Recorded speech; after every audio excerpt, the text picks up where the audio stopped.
自從9月我哋開始咗分享我哋嘅健康知識喺社交媒體，咁到目前為止咧，我哋有幾千位朋友咧關注我哋嘅平台，亦都好多謝你哋咧分享我哋嘅資料啦，同埋有好多朋友咧都問咗好多問題，當中好多問題咧係有重複性嘅，咁我哋嘅團隊咧亦都整理咗，咁當中有一啲問題，我哋今日可以多少少時間嚟解答下啲讀者。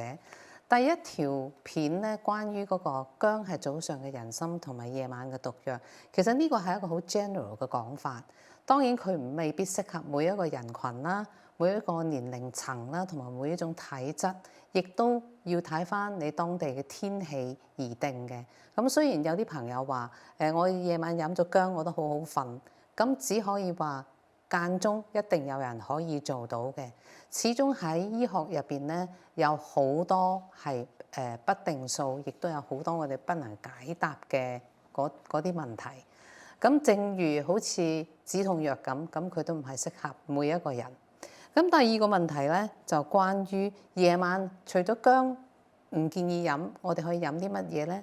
夜晚我哋需要我哋嘅身體咧比較再清涼啲，咁所以可以選擇薄荷茶啦、菊花茶啦，或者係洋甘菊，呢啲都比較係安神同埋清涼嘅。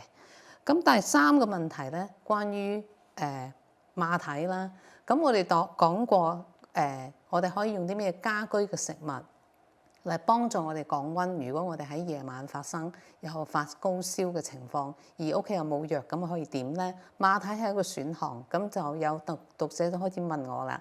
咁係咪可以飲馬蹄露呢？其實馬蹄露咧，除咗有馬蹄喺入邊，佢有糖啦、粟粉啦，仲有雞蛋。咁雞蛋咧，其實係唔建議嘅，因為佢係一種發物。當我哋有發緊高燒、有炎症嘅時候咧，係唔建議食雞蛋嘅。咁有讀者問到咧，豆腐可以降溫，咁豆腐花又可唔可以咧？其實豆腐花同豆腐嘅嗰個製作嘅過程同埋入邊含有嘅成分係唔同嘅。普通煮食嘅豆腐咧，係真正含有石膏，石膏係可以清熱解毒。但係豆腐花嘅添加劑咧就多樣化，同埋佢有糖分啦。當我哋未知佢入邊嘅成分嘅時候，好難回答呢個問題。我都係建議食普通豆腐。今日就答住咁多先。如果想知道更加多嘅健康小知識，記得 follow、subscribe、share、comment and like 我嘅平台。下次見。